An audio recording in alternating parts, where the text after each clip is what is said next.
Righto, g'day everyone. It's a double header tonight.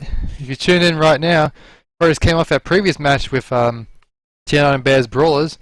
But here we're going to cast another Division B match, ISRC versus Bear Brawlers again. They're doing a double header too. I'm JZ, and tonight I've got co-caster Val. Hey guys, how you going? Thanks for watching the last stream, and I hope that this one is just as entertaining. Rightio, and oh man, they're going to be straight into it. This is great. Getting straight into it. We get our timing perfect, don't we? Yeah, man, we that was intentional. So first map is Frozen City on Domination. This is a match that was supposed to happen a few weeks ago. I think Jay said this was a week 6 map set. That's correct. So they're playing this match out tonight. So they've got 4 lights and 4 mediums per side, and the fight typically tends to happen around that domination circle in the middle of the map. You will possibly see some ranged mechs shooting into the middle, as well as a whole bunch of brawl mechs and fast brawly light mechs. That said, anything can happen. We've seen some very new choices for mechs and drop decks with the skill tree. We saw them just an hour earlier with people doubling up on urban mechs and doing some really new things and trying to find what works for them. So it's going to be interesting to see the drop decks tonight. Absolutely. Alright, let's check out what's getting brought. This ISIC side I'm looking at here. We have a medium pulse Wolfhound, a 6 SRM4 Gen 2C, small pulse Nova, small pulse Cheetah. We have a Splat Griffin with some flamers on it. Small pulse Hunchback 4 SP, LBX 20 small laser Adder, and round out by another small pulse Nova. Well, the other side got bringing on us. Bears Brawlers have double Hunchback 4 SPs, a Nova and a Griffin 2N, and their lights are a Wolfhound, an Arctic Cheetah, an Urban Mech, and a Jenna 2C, a Splat Jenna 2C. Looking trees at the moment. A whole bunch of brawl. Absolutely. Brawl and brawl, love it. I mean, Obi appears again. Looks like there is a timing advantage for Bears Brawls at the moment, with almost 30 seconds on the clock advantage. But honestly, looks like, wow, that is a huge time advantage. They can't even claw this back in the time advantage way. ISRC being very, very tentative in moving into the circle. I guess they don't want to take the wrong path and get caught out. Absolute death ball here from ISRC. This is a full-on screw the caps. We're going to go and be a perfect focus firing brawling machine. Kamikaze Viking moving up ahead. A nice strike. That strike's going to be good, well positioned. There's an artillery again. Bear Brawlers like the artilleries. Kamikaze Viking pushing in now with the 4SP first, followed by the Wolfhound and his lights. He's picked out that Cheetah to get some early shots on. It looks like they're swinging over into the mediums. Kamikaze Viking is 4SP gone. There's a whole lot of firepower. But Bears Brawlers are backed up against a cliff. They are. Strike's going in. ISRC are going to take out the Nova first of all. Nova on Bears Brawlers is down. It's now 1 apiece, but the Griffin 3M has just dropped on ISRC. And looks like Bremen Jan 2C at 65%, probably the next one to go for ISRC. However, Zotic doing a good job staying alive, 59% in the Wolfhound. Pylite 8 going in the Cheetah. It looks like ISRC are focusing the light mechs of Airstrike went off as well. Yeah, and there's an airstrike that went off as well that was in nice and tight. Airstrikes and strikes in general in these close maps are very dangerous for both teams. Oh man, I'm glad there's not any matchmaking penalties in drop 1, brawls once you start dropping strikes, man. But 3 kills each side, very close match. ISRC with a damage disadvantage, it seems, against the relatively fresh Bears Brawlers mechs. There's a few that are doing very well on them. Turns out, wow, look at that. 3 remaining. As well as a fresher spec on the field for Bears Brawlers, and it very well looks like it could be a similar situation to what happened last time. That Urban Mech is the last one up and just chews everyone up with its machine guns. Absolutely, it is a 60 variant too. This is going to be going down very soon, and that will end it in an 8-4. Can this play a kill for the bonus? Can you get a bonus? No. So ISRC denied the bonus. Look at these mechs. Good focus fire from Bears Brawlers. Like we just spoke last match only an hour ago about how much structure that 4SP has, and they just it stepped out, and within 5 seconds that 4SP of Kamikaze Viking got annihilated. So that was extremely good focus fire from Bears Brawlers, and probably just that started to snowball nice and easy. Well, looking at the damage numbers here, Bear brawlers here. Look at the damage spread for a drop 1. I mean, you got 3 mechs over the 400s, a bunch in the 300s, and the lowest is 209. The lowest damage is over 200 for a drop 1, which is a brilliant spread. And the Agreed. and look at Irby, 2 kills, 423. And you know, the focus fire is brilliant. Well, and looking at ISRC's side, I mean, we talked about Kami going down quick. You know, the cheater also getting a bit cheaply gone there. I mean, Nisk, brilliant job there. And then Nova 539, also being last alive helped. Did well. But one note at the end there. Sorry, you keep going. I was just going to say, we spoke about Kami going down early, but that's what the 4SP's job is typically for the team, to put yourself out in front and be focused, because they have to sink a lot more firepower into you to drop you than anyone else. So I guess that played into ISRC's strategy, but just the Bears Brawlers just dropped him quicker than what I expected. Definitely. But on that point though, Bearcat had their own 4SP, and I noticed at the end there, I spectated it. Right at the end, and it had a cherry red internal leg and a crit yellow leg, but it also had a cherry red internal side torso and some touched up armor. So well, at least what I saw was, I think ISSC needed to work on their consistency and their focus fire, in that you can't focus the legs on the mech and the torsos. As soon as you do, you've effectively doubled the HP of that mech. So yes, you got to be. That's a really important thing for teams to note is, when a mech is called, you got to call a component or something like that, or a kill order, because if a few people think legs is the way to go, and if you go torsos, that is completely increases the time to kill, if not doubles the time to kill for that mech.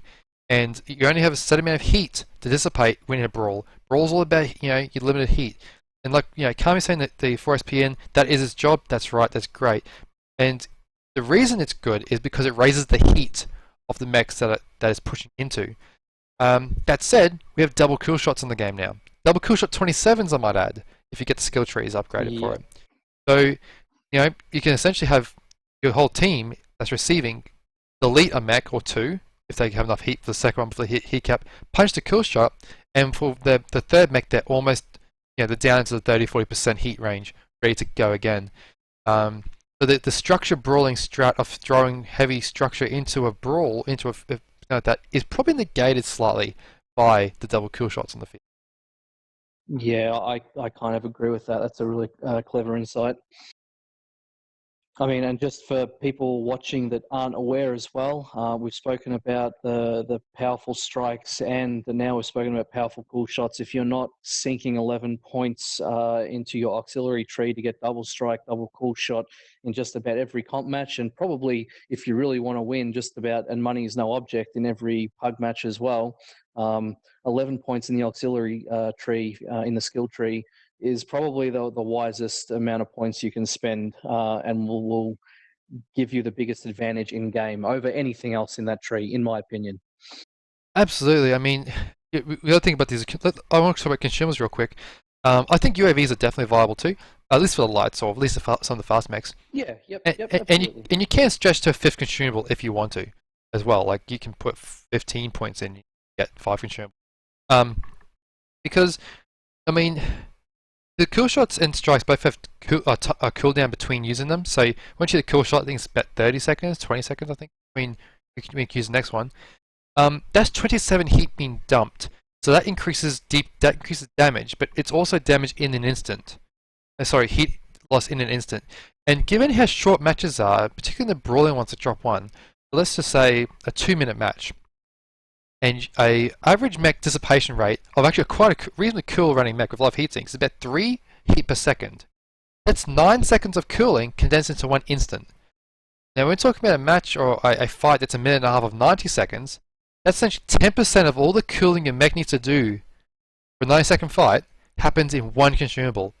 And the second consumable does it again. So you know what I mean? It's essentially a 20% boost of all the cooling your mech needs to achieve.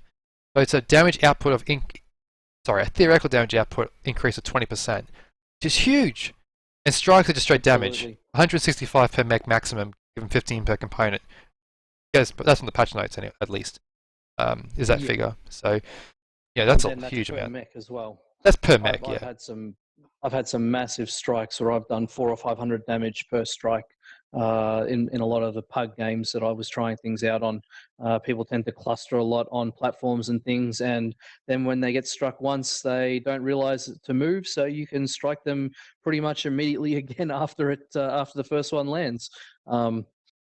It just, if you haven't played around with that auxiliary tree, get on it. And also, I mean, to round out the consumable discussion, UAVs are great for a number of different reasons. A UAV just gives you not only the positioning at a given point in time, it gives you the weight classes, and it gives you the movement. If you're good at seeing the movement of the mechs in that mini map with the UAV up, that can give you a huge amount of information on what to expect in the next 20-30 seconds after the UAV has been shot down. And so a single UAV put up in a good spot can really help the drop caller know exactly what's going on, how to react. They can change the flow of a game quite easily. My only gripe with double UAV at the moment is there isn't a cooldown on the UAV. So if you spam the button to send out a UAV like you may have been used to doing, if you're underneath terrain, it doesn't want to pop up, and you spam that button, instead of just launching one, you're going to launch 2 UAVs in the exact same spot. So that's a trap for new players. Trust me, I've been caught on that a few times recently. But UAVs can turn the tide of a battle as well. They're usually more advantageous on faster mechs that can get up close to enemy lines like lights or fast mediums, so you can get them where you need them to get the intel required. And there are different ideas as well, like schools of thought. I mean, you can have one of your big, heavy range mechs with a UAV just for defensive purposes, pop one up and see if lights are on your back, because the census tree right now the census tree isn't always taken by a lot of mechs. So I like having my seismic. I like having my seismic on me, but if I don't want to invest in seismic and go all the way down the census tree for seismic, I could get a UAV with a few extra points. For 1 point. Yep. And then look at that. I can now have a temporary seismic that cuts through everything for a 30-second at a time, which some engagements is enough. But that's enough as well for them in consumables, because we have a match on HPG Drop 2. So Drop 2 is 2 lights, 4 mediums, and 2 heavies. And with the lighter mechs on this drop, it's a lot more common to see some mechs jumping up to the top of the walls and playing a little bit more of a range control game. Team 1, I think, has the better side for range control and easier access to the walls, if my memory serves, the northern side anyway. I actually think the southern side has a bit easier access, to be honest. The northern side does have access. Sorry, you're right. Ground access is a little bit easier on the northern side. That ground ramp is a bit easier. But jumping access, it's actually shorter. You need less jump jets on the southern side to jump up in certain locations. So it depends on how you approach it. I wouldn't mind if there's a bit of standardization with it. With a few terrain tweaks, you'd be a bit better off with that. But let's look at what they're bringing. So I'm going to look at ISSC. We have a small pulse cheetah. We have a 2 PPC Nova, 2 PPC Huntsman. Here we go. PPC Gauss Nichia. Okay. PPC Hunchback. PPC Gauss Nichia as a duplicate. And a Wolfhound medium pulse. And a 3 ER large Enforcer 4R. I think we know where ISSC is going. What's Bear Brawl's going to bring? They are bringing the Nichia with 3 Ultra 5s and an Ultra 10. We have a Griffin 2N with 4 SRM2s and 2 ER large. Boxum is in another Nichia with the same UAC loadout. We have a Wolfhound 2R with medium pulse and a medium laser. We have an Arctic Cheetah with 6 medium pulse. Drop Bear is in an ERPPC AC2 Cicada 3C. And he's heading underneath the Theta right now with ERPPC AC2. And honestly, given the positioning of ISRC, I don't really blame him. I mean, the ISRC they may have been expecting this wall strat, and they've taken some range to counter it. Maybe so. 2 caps apiece now. Bears Brawlers have snuck straight underneath and grabbed Theta, so they're actually going to have that 3rd cap, which is important for making guys up on the wall move. I mean, it's still very early, and ISRC can just play the damage game, chip away at them, and they don't have to make a move immediately, but they need to start thinking about that. And maybe their 2 lights in that northern gate are going to start to think about trying to back cap as well. They're going to need to do it very carefully, thoh. Might see a small engagement here with the lights at the moment. Yeah. This is going to be 3v2. 3v2. Come on, Bears, commit to it. You can win it. You can win it, Bears. You're 3v2. ISRC need to bail. They need to bail. Get out now, boys. Get out now. Oh man, Bears need to commit to it and just do it. Oh, they can win They it. commit to this. They've got it. They win the match right here. Bream is standing there, taking damage. Run, son, run. You can do it. Oh, it's good CT. They're going set torso on the cheetah. Look at that. That's something I see every day. Bream probably going to go down. Drop bag just standing still and sniping with that PBC AC2 Carter. Oh man, I'm not really looking at what's the rest of the fight's happening because I'm watching this thing right now. Over the back though, we have Chuck Webster and Kamikaze Viking shooting down onto the light fight, and I think Bream goes down. They're going to take out Cashel, the Wolfhound, before they can get out. Man, this is huge. That's a 3v1. So not only, like, when you play that wall strat, you rely on your lights. If you lose Absolutely. your lights, it loses all initiative on your plan. No, take no! Throw the rule book out.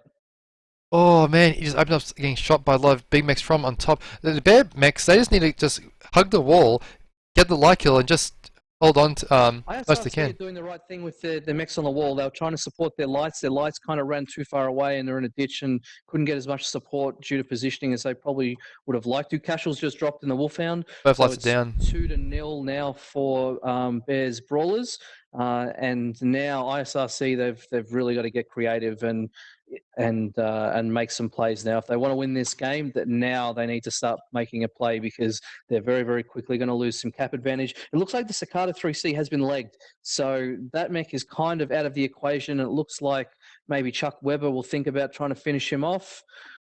And Bez Brawls are pretty much all out in the open, kind of obliging ISRC in a fight. But the 5 cap, man, the 5 cap. 5 cap, the dreaded 5 cap. And look, you know, nice strike from Bears Brawlers on the wall there. Would you rather? There's a question. Would you rather be on high ground, or would you rather be surrounded? Well, that's kind of a no-brainer, I think. I think Bear Brawlers have got this, man. From ISRC, they've got a lot of, like, you're watching projectiles fire, and they've got projectiles going in a lot of different directions. They need to pick a mech that's out in the open and finish it. They need to use a strike, drop it on that Epsilon cap point to finish off the mech that's on there. There's another Artie strike on ISRC. Chuck Weber's dropped in the Enforcer. Juna's taken out the Shadowhawk 2K, so that's good play.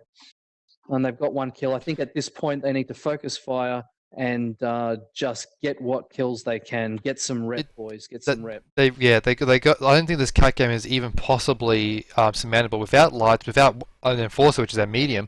They're fast medium. The other mediums are quite slow. This is Bear's game. The bonus of 5 mechs though. If I was Bear Cap, you need to get 2 more kills to get that bonus, because even if you win the cap hardcore, it's all about getting 5 kills. So, the mech in Theta, Kamikaze Viking may go down to a Mega Spoon, 3 EL large, Truing against a 2 PPC Huntsman. I mean, you look at the percentages on ISRC, and they're all relatively. They're not in too bad shape, and they've got a couple of mechs on Bears that are in like Pyrelite. very low. Yeah, and Boxem 26%. You know, that's really low. I mean, we could have a situation where one team gets a bonus, and the other team gets the win. Correct. I mean, they need to drop down and take out Boxem. He's right in the front of that gate.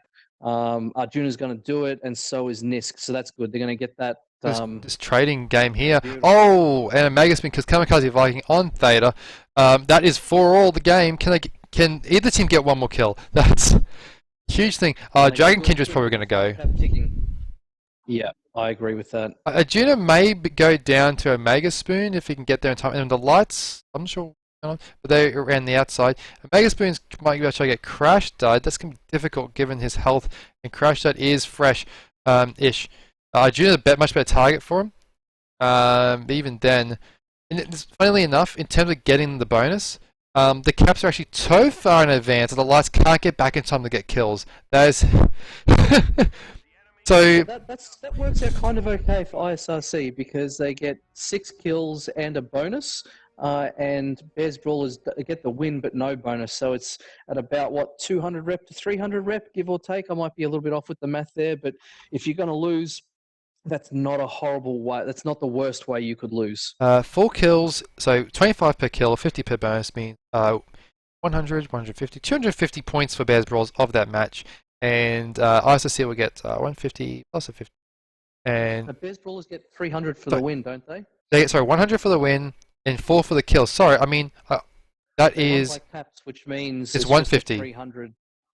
Um, Yeah, I'm pretty sure if you win by caps, you just get 300 points because it assumes you get all kills if you win by very well. caps. Oh man, I was left. Sorry, I slept before I saw the scores. The scores. I just flash up briefly. Just run us through them, Val. So the scores: Nisk did very well in the Nova B, 630 damage. Arjuna pretty good in the Nitya as well, 400. The other Nitya did pretty well for ISRC, 380. Some good spreads and damages. For Bears Brawlers, we had a Mega Spoon and the Centurion 400 and a whole bunch in the 2 to 300 damage range. So reasonably well spread on Bears Brawlers. Excellent. And looking over at the ISRC side. ISRC side had the 2 Nighties that did very well. And I think it was Nisk that did very well in the Nova as well with 600 damage. The screen has disappeared from me as well, so I can't comment too much more on the damage scores. But as I said, I think if you're going to lose a drop, that's not the worst way. You don't want to lose any drops, but if you are going to lose, it's not the worst way you can lose. They got the bonus and 6 kills, which puts them at 200 rep, I believe, and Bears Brawlers got 300 rep for that win. So it was a relatively tight game rep-wise speaking. And so let's just talk about the game and the map strat here. Actually, the initial thing kind of I guess what we're talking about is a little bit in this region here as well, like just spread out. But I want to really talk about the later on where the Bear Brawls team pushed out the gate here and set up the line, and had the 2 lights on Gamma here, with 2 light kills in this region here down low in that 3v2. What do you think about this engagement here? They caught the ISRC lights at this gate. It was a 3v2. The lights hung around at that gate for too long instead of bailing straight away. And when they did bail, they bailed into the low ground in this section.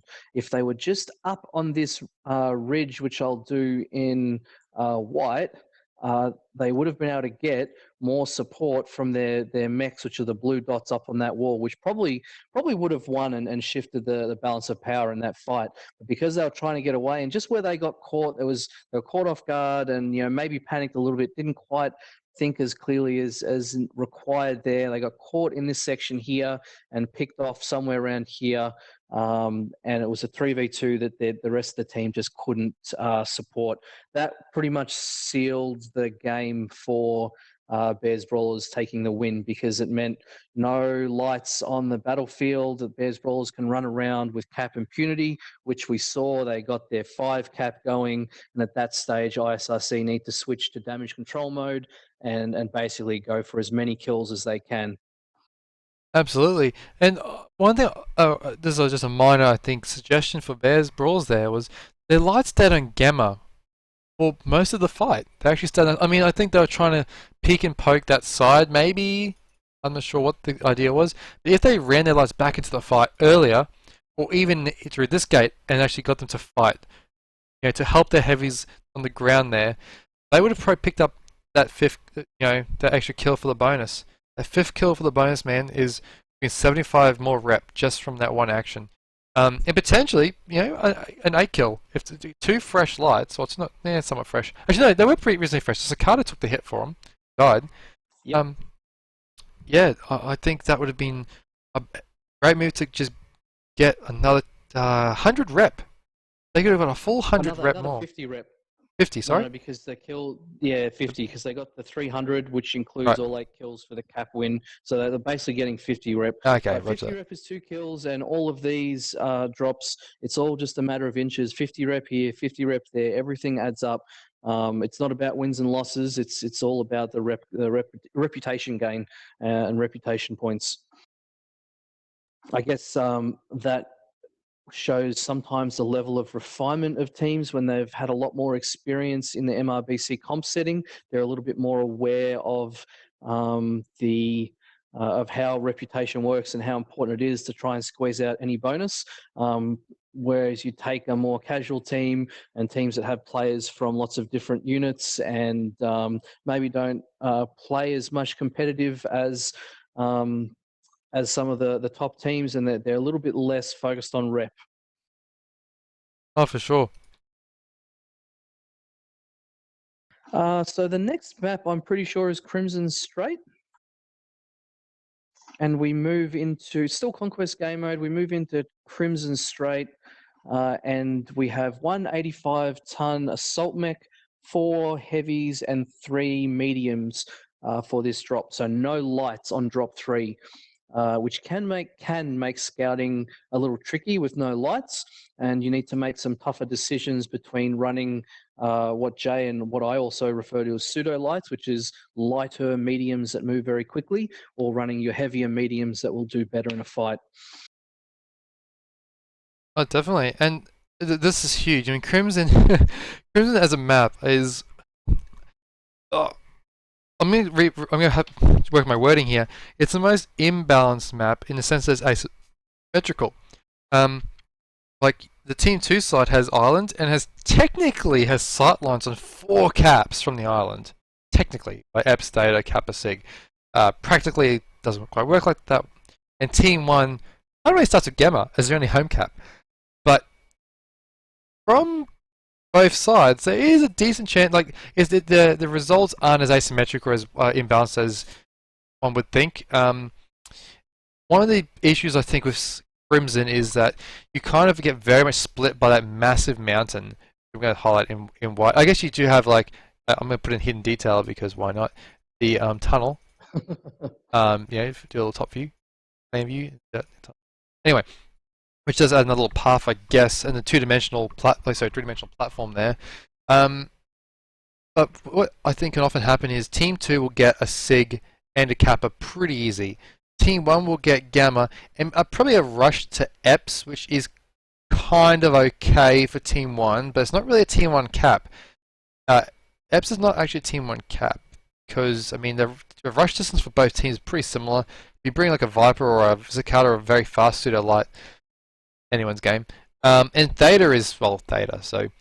But what Team 1 gets, though, is it gets the upper city. It gets a Charlie 4, Charlie 5, Charlie 6, gets a Charlie 4 hill, which is pretty strong. It gets options in how it controls Theta and if to receive if a cap advantage is gotten. Yeah, but which team do you prefer playing from, honestly? I think Team 2 presents with more options. I think Team 1, I feel a little bit limited and a little bit trapped by and trying to plan for lots of different scenarios when I'm in Team 1. I feel like Team 2 gives me more freedom and gives me a bit more initiative in the planning stages. So I think Team 2 probably has a slight advantage. I'd agree with that too. I do prefer Team 2, but it honestly, I think scouting, because there's so many different things you can do, scouting is pretty huge. But we're going to get into the match now and have a look what they brought. And like we mentioned earlier, scouting is on drop 3 is quite difficult given there are no lights. And last time we didn't see many pseudo lights. We saw one Cicada, I think, for the cap game, but that's about it. Cicada, yeah. Okay. There are some good spots from Team 1, though, to get some pseudo lights or mechs up in a nice high position and get eyes across the entire battlefield. So we'll see if they make use of them. I think it's ISRC on Team 1, isn't it? Correct. ISRC is Team 1 and Bear Brawlers are Team 2. Just flying on the map here is having a good look at this platform area. It does have a high and a low area, which does have these windows to shoot and jump through. You have a tunnel underneath, which is somewhat using much easy. I mean, you don't really want to lose map control by holding under or inside a certain structure often. But anyway, looking at ISRC mechs, we have Nisk, Eben Jag, Heavy Laser Vom, a Laser Gas PPC Nightgear, Laser Vom Timber, PPC Nova, PPC Gas Marauder with a flamer on it, Laser Vom Eben is a duplicate, a Viper with 6 more poles, and a Laser Vom Hunchback. What else bringing? Holy mackerel, we have an Archer 5W Oh, running snap. 9 SRM4 from Mr. Bear. We then move on Timberwolf, SRMs, and Small Pulse, typical Brawl build. This is going to be a very Brawl heavy team. Double AC22 ER Large Mad 2CD. Boxham is running a Night Cheer with that painted Dakar, the 3 5s and the 10. They've got the Shadow Hawk 2K, medium lasers SRM6, Nova with Small Pulse, and I think that's the lot. And then moving up onto Bez Rolls are moving up onto the top platform. It looks like Yep. taking a little bit of PPC fire early. Not really a whole lot of damage going on. I would like to see ISRC start rotating. If they got any silhouettes of the mechs, if they know what's coming for Yeah, them, go to the I'd water, like to man. see them rotate. Yes, get out away from those buildings where brawlers can block off sight lines and trap you and separate you from friends. Rotate out into an open space and use that range you've got. Looks like they're not quite aware of what Bears are doing at the moment, and that distance gap is closing between them. Their time for action is being eliminated. Oh, they are moving now. They're jumping over the top of that hill, and they're going to step out into the water and into the buildings, and then hopefully the water. Now, Bears are holding with brawlers. This is interesting. They do they have a pseudo light? Shadow Hawk. Nova? No, they don't. No, it's there's no that not as No cap reliant on control. their scouting. The same thing that cost them in that Terra Firma game. They've got no cap control, and they're just kind of stalling. The PPC fire is now coming into them, so they should know where their enemy is, and they just need to bunch up and go. I like Casual's position. Is that the 85 ton for ICC is on the shoreline. A shoreline is, I think, a great thing Crimson to hold if you're range, and this allows them to shift and swing multiple different ways depending on how they're pushed. If I was Bears Brawler, you could maybe do a drop down, come through tunnel out the side exit strat movement, maybe. But that'd be, I don't know, if you just sit up top and take damage, they don't have range to go back with. Crash in the Hunchback 2CA move forward to take Theta, which was very clever. But it looks like Bears Brawlers, even though they don't have a fast mech, they've sent one mech to Gamma. So they've got a mech taking Gamma at the moment. Look, as it called, there's a drop and tunnel. They're all moving into tunnel, but the tunnel's not really going to get them any closer. Well, what it does is it covers their approach to get into the pond. Now the pond is semi-open. If they've just allowed ISRC to rotate to water, out into the water, yeah. They have done that, but they still retain Kappa. They've lost Sigma. They might be able to take Epsilon, maybe. See, ISRC scaling was so on point that they did the rotation. I think Bear was hoping they wouldn't do the rotation. Are they going to hold in the tunnel? They're going to push through it. They're holding in the tunnel with a 3 cap disadvantage. Very, very tentative with their brawlers at the moment. Yeah, they really should push earlier on. Like right at the start, they just, on the platform, just power down the platform and just get in there. Would be so much better for them. But anyway, here we are. Like they had that perfect opportunity just before they entered the tunnel to push in, but now ISRC are set on the island. I hope they spread out a little bit more, and when they do get charged, they spread in a lot of different directions and don't stay balled up. But I think with this position that Bears have given up, ISRC should win this drop. Yep, and also picking up Kappa. This Kappa pickup is quite huge in Bream's Viper, giving them a 4th cap. The Theta cap is really tough to pick up. I mean, Archer trying to take it is going to get shot and denied any sort of capping. Probably should cap. Good strikes coming through from ISRC onto Bears. Now there is a way to push island, and let's go to the tip near Epsilon and try to cross the water. You see these little 2 octagonal buildings at one end of the island, one on the mainland? That line that kind of connects them is about as good as an attempt as you can get for a brawl push onto island. If they swing down the city that way. The Archer and the Warhammer are down to 60%. They've got a Night Cheer down to 80%. The strikes are chewing them up. They can't really return any damage back. The longer they leave this, the worse this is going to get. Absolutely. Don't have the weapons at that range. So here comes the push. It's going to be probably a bit Oh, there's a bit of stalling there. It's a bit too far up the mainland. They need to go and further past those octagonal buildings, like I said, because this range on the... Well, it was Excel, okay. This range is just too deep to close in. Plus, if you come up too close to Theta when you cross, the entire line can see you. See what Dit's crossing? Only at the end of the line can hit them. Now, hopefully some strikes will go in. The problem with that is he crossed on his own. Yep, that's exactly it. Kamikaze Viking's quite hurt. Pylight's Timber's about to go down, so is Dit's Shadowhawk. Kami does go down. 1 all on kills, but damage advantage is very much ISRC's favour. So Focus Fire will decide this one. Chuck Webster may go down for ISRC if the Focus Fire continues. I mean, Bears just want to really try and pick up a few kills at this point. They might be able to pull it out, as we've said. But they might, but they've just had 2 quick drops with another damage. 40, another at 50%. This is going to be tough.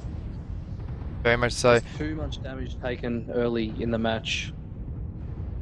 ISRC have just about, they've left 1 mech up the front as bait, and then everyone else has backed out again, so... And look at Cash's position here, going wide in the water with that Mortar C 100%, 85 ton, I mean 99 now, but you know, just having that range and that presence. Yeah, and he can afford to stay. He doesn't need to retreat back in the water like he is, so he can just stay out in that water and punish them. And, yep, RC does have this. Can they get Casual for the bonus? Unlikely. He's very, very well protected. The cap game is also well in ISRC Nova's favor. lost all his weapons. Chuck takes him down in the timber. So if the Shadowhawk 2K, which I imagine was doing some of the capping and things, which is still very fresh, Dragon Kindred's about to drop in that Mad 2C. If he's smart, he might try... No, he's dropped. I was going to say, if he's smart, he might try and just... hide till the cap game wins. Power down. Yeah, that's right. It's only 100. It was only 100 points away, but unfortunately he dropped as well, giving ISRC a much-needed bonus. And see, that's something... That is a bit of a, I guess, an advanced, map sense. Oh, sorry, competition sense is, you know, they're going to win on caps in 30 seconds. Just shut down and hide, and that will give you, that will prevent them from getting a 50 bonus. That actually is a very big denial. That's 75 actually, because there's a kill in there too. I mean, the kills probably wouldn't be as important because they're going to win by caps and get the credit for all the kills. But you would have denied that 50 rep bonus, which again is big. And that Shadowhawk really just needs to stay alive for another, what, 5 seconds, maybe 10? Well, there's not much you can really do, to be honest. Can't really get another kill.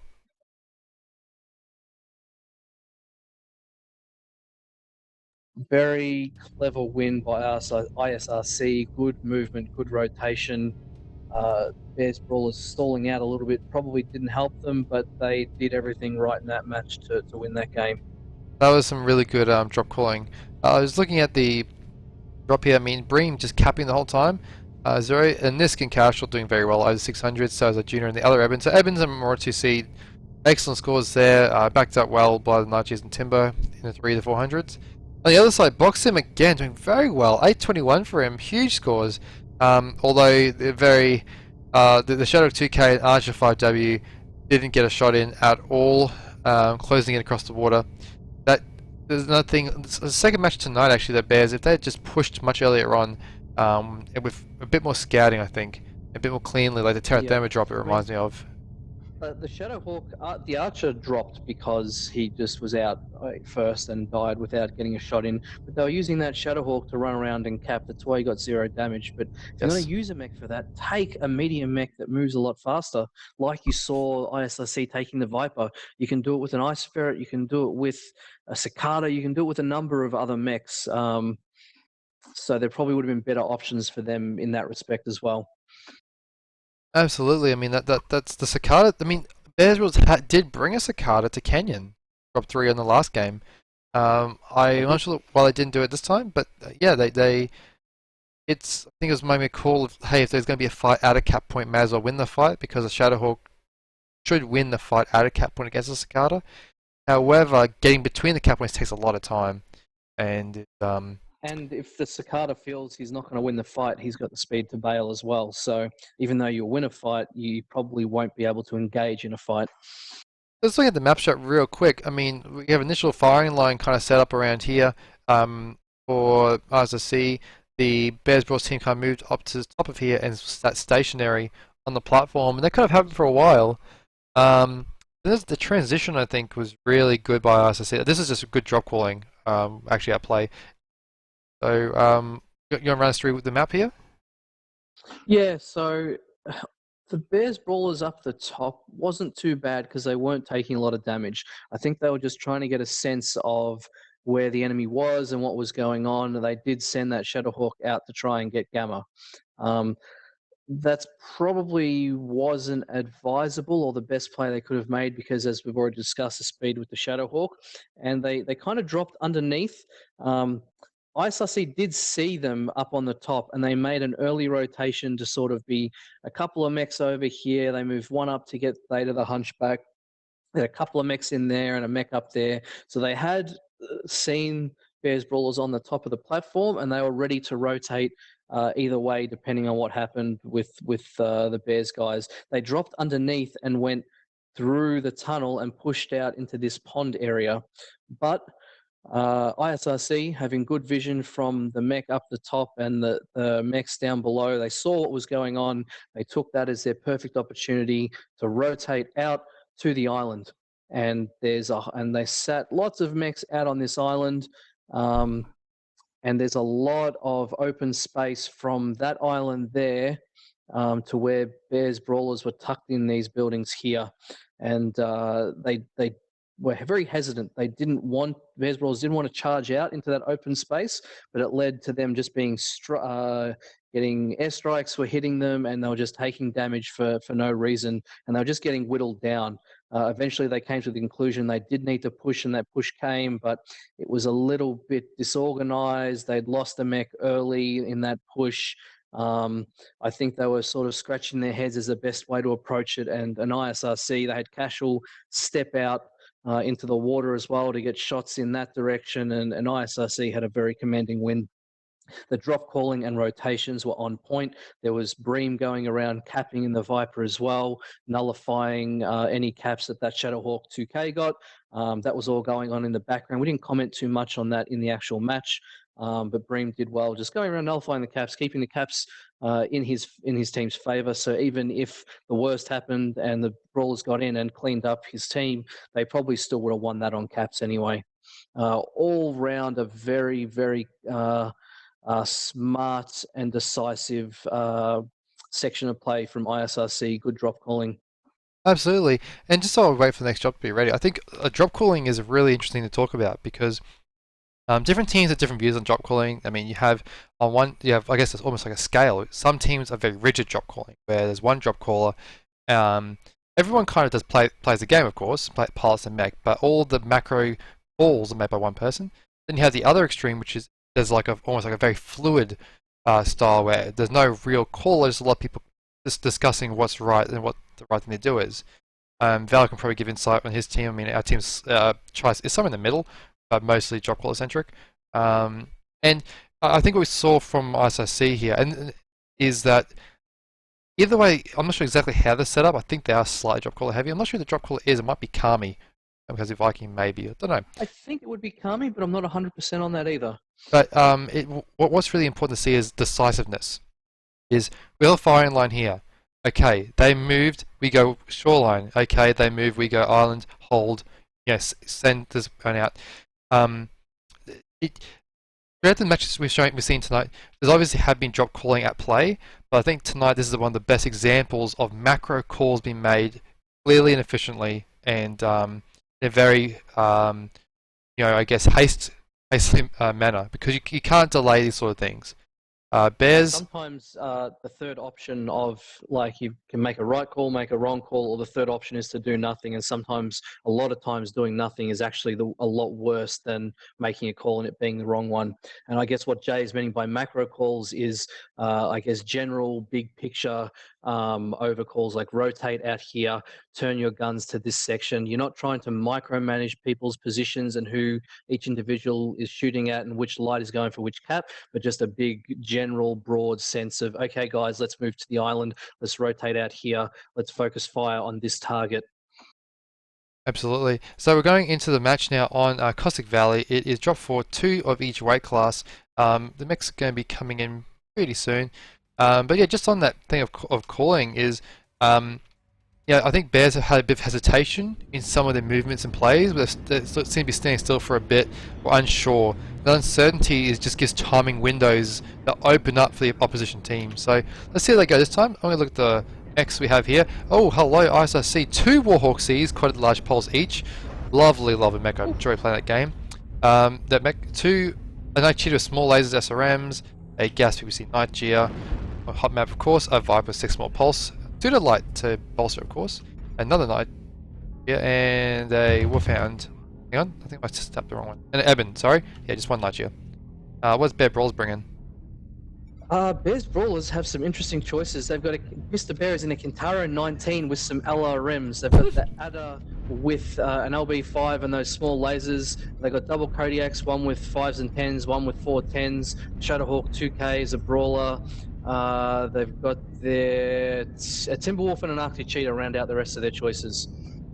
Righto. And honestly, just quickly on that LRM Kintaro, I mean, one LRM on Caustic can actually provide quite a bit of havoc if a good UAVs get put up by the lights. A bit of denial, or even just an extra thing the traders to worry about. Like, trading is direct fire, you know, if as soon as you hide behind a sliver of a rock, you're fine. But that LRM might provide just a bit of you know, annoyance and extra angle for indirect fire. Caps are pretty even in ICC's favour. Neither team taking Theta initially, and both lights Kazakas. They're launching through the air. Kami is pretty advanced on that left side. No, I came with the. Sorry, I crashed that. Sorry, is not too far behind. This firing setup reminds me of an OMC game, I think. I'm trying to remember now. That line setup, it doesn't allow much cap control. I mean, Bears should take Theta and get a 3 cap off this. Because RZC does have a great line for that part of the map, but you can only control 2 caps, not 3. Being how the lights play Sigma, that is. The lights are playing Sigma. It can be a bit, yeah, of course it can be a bit tricky to try and maintain 3 cap control from most positions. Absolutely. I mean, I like the idea of the wolf pack here with Bream bringing that Viper to help his 2 lights out, so you have a 3 light pack for ISRC. When in the Adder... You just saw those lerms. Sorry, I was just saying you saw those lerms being very effective in shooing off those light mechs from trying to take a cap. You know, that just getting those light mechs to move and not do what they want to do is sort of effective enough as it is for those lerms. And having him sit in the middle there, it does provide just I think that the concept or even the threat of fire. But look, the lights for a Bear have been very, very aggressive. And that Adder can't really get away. It's not a fast enough mech to get Blue away. Saros in the Adder. Oh, there we go. Yeah, pop a UAV, guys. Pop a UAV before you go. Yep, UAV or a seismic check. All those things help. The Bears are pushing out. This is a push on a firing line. Rained on. And good strikes. Is it pretty good strikes going in? Arjuna now, oh, he is getting absolutely hammered by everything. He couldn't back up, he ran to a wall. He goes down. They're going to push on Crash that soon. He's pretty hurt too. Nisk has been very sneaky in this EBJ, and there's 3 Bears Balls mechs that haven't seen him. Or the Kodiak's seen him now, so has the Timber, but he got some good shots into some backs there. It's heavy laser volume. He's going to got to be overheating by now. Drop Bear moving in on him. And if a Mega Spin on him, I don't think this is going to survive this. Bears could win this. No. Bears could actually win this, you're right. There's a lot of beat up mechs on ISRC. Look at the light pack from ISRC in the back though. The light pack has engaged and has delayed off. He makes Boxum goes down to a shot from Kami. This goes down to Drop Bear. 2 to 2. ISRC has a very hurt mix. Crash does not better pop. Dropping Bobson in that Kodiak was a big pick, and now Bears Cavalry just get another 2 picks as well. The second Warhawk and the Night Dew drop. A bit of a collapse happening here. It's just 2 lights and Kami who's alive. Kami picks up another kill. They still have 2 heavies up, so Bearcave have 2 heavies up. If both of them go down, then the bonus is in play. But at the moment, I think Bearcave will win this and deny a bonus if Pyrelight can stay alive. Drop Bear is currently alive, but probably not for much longer. Will he live? Drop Bear and He Kami are lived. both Kami, I injured. think Kami shut down. Oh no, Kami had shut But down. Cash is coming in for the kill on Drop Bear though, and if he picks him off, that would be another kill. Oh, Cash will shut down. He got. Did he shut down or get Yeah, legged? No, he shut down he as got well. legged, but he also shut down, Oh, and that will wrap it up. And a 8-4, 4-8 win. no bonus. And Learns Mr. Bear, OP. 8 assists. See on the tab now, 8 assists. I mean, if you're going to bring LRMs to comp, LRMs to comp, that was a reasonably effective use of them, I got to say. Yep, just one medium. Don't overdo it. Just one medium. You know, you Yep. don't need to invest in it heavily. Just auxiliary. 249 out of him. Didalian there with 365, 2 kills, and the two heavies. Over 500 with 5 kills between them, and both KX over 400. So good damage spread, particularly hitting the heavies and assaults. An interesting play there with the use of mechs. The light pack of Kamikaze ISIC. Viking. There he is. Well done to Kamikaze. 700 damage, 2 kills. Did very, very well. Just got caught out right at the end. He had the deck stacked against him anyway, but I think he played a pretty solid game all in all. Yeah, for sure. I mean, decent spread with the others. The light pack, I don't know if they got the value they wanted to out of it. I think that the LRM steering them off. I actually probably would have got the lights personally to take the point anyway, despite the single mech LRM fire. But to their credit, they didn't actually know how many LRMs they had, and if it, Correct. you know, if you're up against like an LRM 60 something, then I guess you know that can wipe out a light pretty quick. So it's, I guess, It could. it's a believe like it's kind of a semi-fair thing to have. So interesting. Before that drop, the scores were 650 rep to 675 rep on that 1-2. ISIC did very well in the drops they did lose. But now it's 1-3. It is 750 to 1025. Favorite Bears Brawlers, and Bears Brawlers showing some excellent late season form right now. Yeah, I guess that's the main advantage of having a 10-week season. You get to see over the course of a season teams develop and get better, as opposed to doing a lot of prep and learning in the off season and coming back and just showing what you can do in a shorter 5-week season. So let's just have a look at the map here. You have like essentially, I mean, it's a very simple way of looking at the map. You have a line and you have a blob of mechs. I guess you also have this sort of light movement that's kind of happening from ISIC. But this line here was very, very strong. It's interesting that they kind of got broken down in a push. And maybe, do you think that was due to having one less medium because of the Viper on the other side, potentially? I don't think so. I don't think so. I think it got broken down because that they just were in positions around that hill and they were poking and peeking and didn't really step out onto the top and all shoot the same mech, and it allowed Bears to kind of envelop them and move where they wanted to. Nisk did very well on this corner. Initially getting some shots around there into the backs. But then once the Kodiak and a few others saw him, they all broke off and were able to chip him down. And then I think the Warhawk dropped after that, or the second Warhawk dropped, and it kind of fell to pieces after that. Yeah. Do you think the 3 lights or not having a chunkier medium in there played a bigger part? I don't feel it did, but I'm not. What do you think, Jay? I didn't think it changed the result of the match. I just think they didn't get enough value to like. It was Bears had a decent win out of it. It was close-ish, but it was definitely Bears' game. If there's another medium in there, there's a bit punchier. Like even a backup Griffin or a Nova or something that could receive a push. That extra thing to do like what the Forest P did earlier, just get out in front of the Warhawks and just punch stuff, trying to hit the Warhawks, probably would have definitely helped and been a lot more armors to do through. Like a 55 tanky. A 55-ton tanky mech would have been quite helpful. But that said, drop deck choice. I mean, 2 Warhawk Cs. That's a lot of good DPS. But is it the best for a hot map? I mean, they do run cool. The quirks, nothing are beautiful. But I mean, a bit more armor and structure. Those Dagger Kodiaks is not bad, or even a Mauler. And the Laser Bomb Ebon, this did very well in it. But I think it was kind of a do or die mech. If you miss a shot in a laser bomb mech, 6 mediums, 2 large pulse, that's a very hot build. On Caustic, yeah, you can only really shoot 3 times. It needed.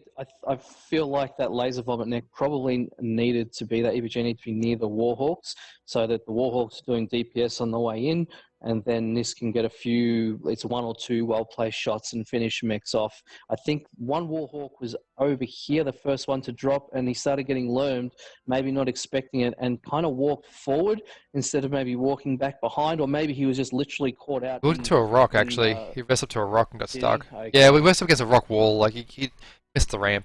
But, yeah, because no revision errors. But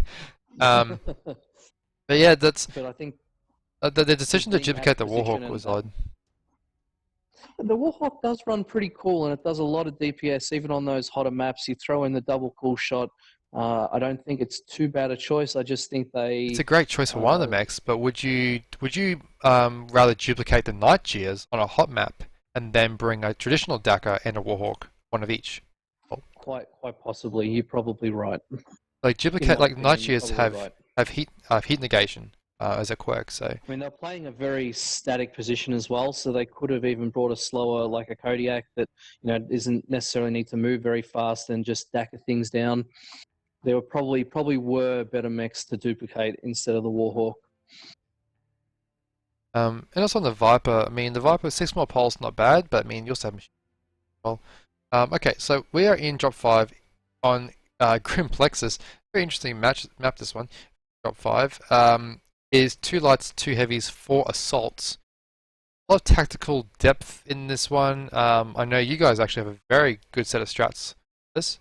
I think we caught you out in that first game, at least. You did. Anyway. Yeah, no, yeah. Our position us on that one. Yeah, so. And the second one was I think you guys. We adapted. Like you adapted. Yep. Oh, it was just the execution. Did we win both games though. It's just execution. You did win the second one. It was really the second one was really close. We did make a bit of a mistake with the focus fire, but the first one, yeah, you outstratted us. It was interesting because our head-to-head's 5-5, so it was nice. It was a really good set of series. It was. I don't know if it was even backcasted. I know one of ours was. One of the series. The first one definitely was. I'm not sure about the second. Yeah, I don't think the second one was. Which the second one has some really cool matches in it. So. Anyway, enough about us. Let's talk about these guys. So just flying on the map at the moment, and yeah, just looking at them. Ships are landing. Right, let's get. I'm gonna look at ISRC now. A quad large pulse Warhawk, a 90 gas peep, 5 medium pulse Wolfhound, laser vom timber, cheetah, a laser vom order 2C, 4 large pulse Warhawk is duplicated, and a Kodiak 3 with Dakar. Yeah, Bears Broadside. We have Bears Broadside. We have an urban mech with 2 large and machine guns, a Timberwolf, a Kodiak 3, a Mauler, double on the Kodiaks with the Mauler and Mad 2CD, and a Night Gear with Gorse, 3 ER mediums. Let's have a look in at Mad 2C. The Mad 2C is running 2 ER large, 2 Gorse rifle, and the Kodiaks are... let's see the Kodiaks, if I can actually get to them. Dakar Kodiaks. Okay, so 2 mechs going to Kappa from Bearcab. The 2 mechs at Kappa is an interesting choice. They're sending both their lights there. So they won't have any lights scouting from Theta or the, I guess, the good old G7, Fox 7 platform. Like, I guess, the base. Military base there. Rest of Bears Brawl is moving up to probably the main hill, it seems. I guess it's got a few different names. Hamburger Hills, I've heard it called. There's probably called a few other different things. I haven't heard that one. That's what the NA side of our unit call it. I don't actually call it that. We just call it the Fox 6 Hill, but yeah, Fox 5 Hill, yep. And both these teams kind of eschewing that eastern side of the map. And they're kind of going to fight over that central portion in and around the hill and those buildings at Theta. Both teams pretty grouped up, so some strikes would be nice. Although ISRC do have some covered awnings for strikes in where they're trading from. I'd like to see ISRC spread out a little bit more. That's probably both teams, honestly. Too. Yeah, but right. Like they're both grouped up, and it's like groups not just for strikes. It's actually for fire lines, for crossfires, for positions, and for if you have multiple positions under your controllable map control, it's hard to trade against because you have to look for. You can't just tunnel vision down a single piece of cover. have to think. So one Yeah. Oh, good strike on little Zodiac. thing to note, yeah, good strikes going off, is that ISRC have 2 lights going to play their cap game, and they're actually picking up that Sigma, Epsilon, Gamma, Eastern caps, whereas Bear Cavalry have only got one mech running, one light mech running around capping, which is a cheater coming in behind ISRC now, while their other light mech is with that urban mech is kind of shooting into Niska's the main hurt. body. The Kodiak Nisk is about to die. And this is the sort of thing where I said they sent 2 lights to cap on west side. That's very strange because, like you mentioned, there's only 1 cap on the west and 3 caps on the east. The eastern side usually has the great amount of play. But look at this concave up on the high ground against ISRC's push. This push is straight into a concave, and I think Bear Cav are going to win this one on the main fight. Cap game maybe not at the moment, but Kami now getting ripped. ISRC are actually coming in to try and help out and get some picks. They might get some Too late though. here, actually. They might get it, but is Yeah, enough for the might be. win. Casual now, There's a lot of face beat-up Mirror 2C mechs face and- off.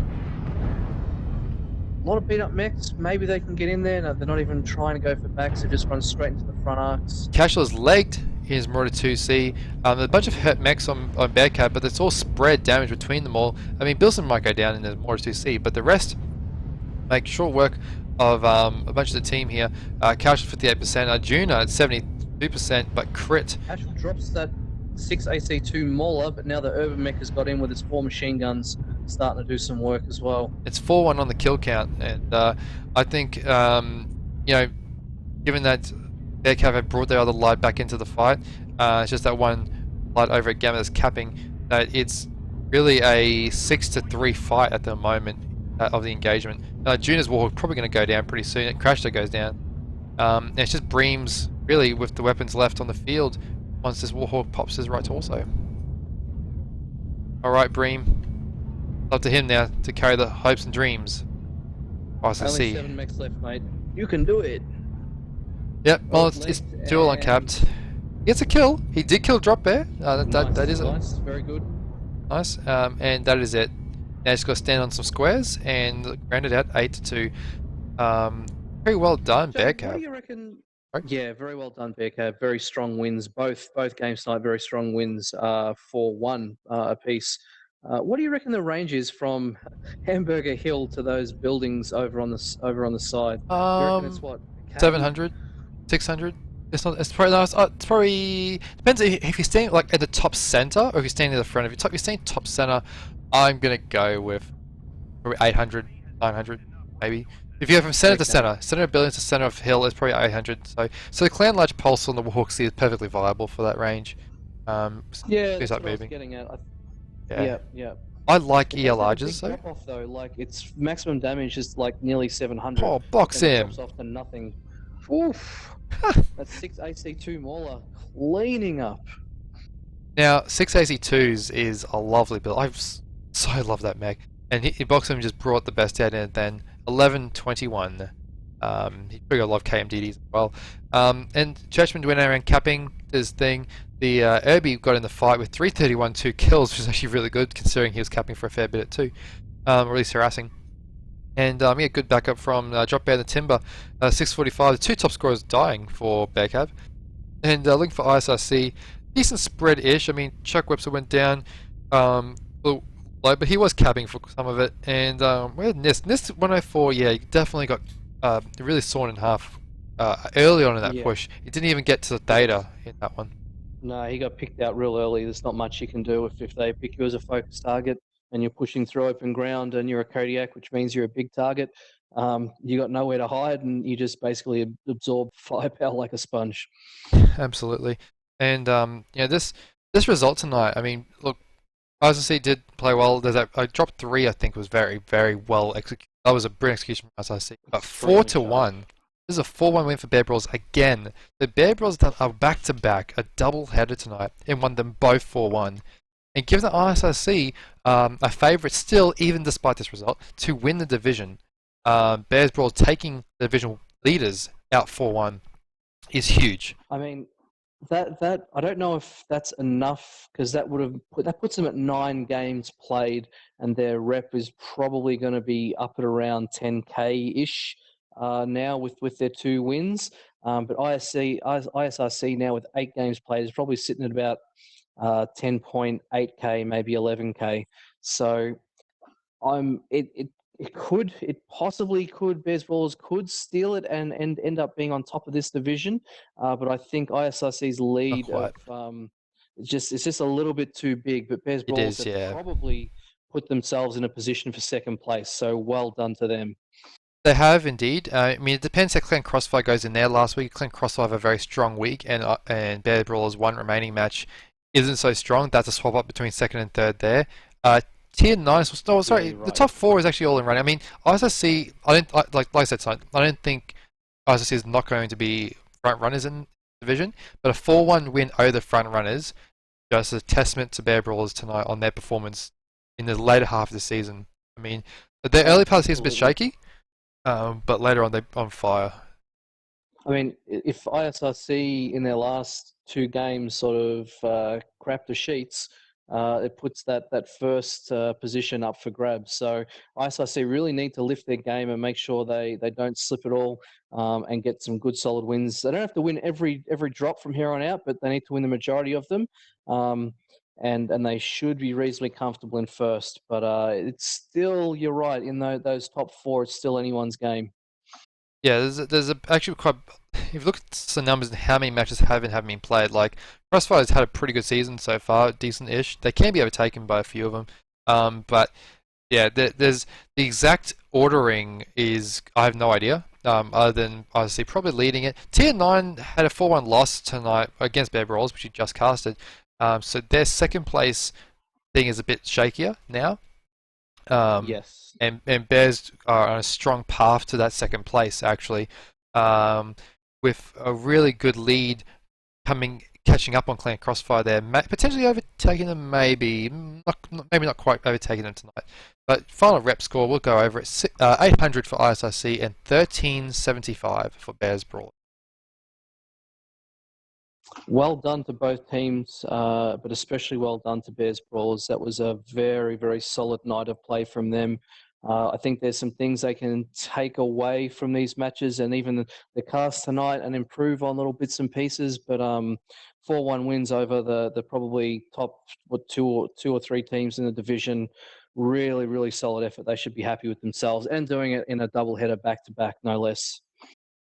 Absolutely. Well, thanks Val for casting me with this double header. I mean, it was getting a bit late, but it's been a good, great fun. I mean, this match has been awesome. A lot of good close fights, interesting builds being brought, interesting strats being played, and I really appreciate your breakdown of a lot of them too. And it's just good to converse about some competitive NWO in the AP region.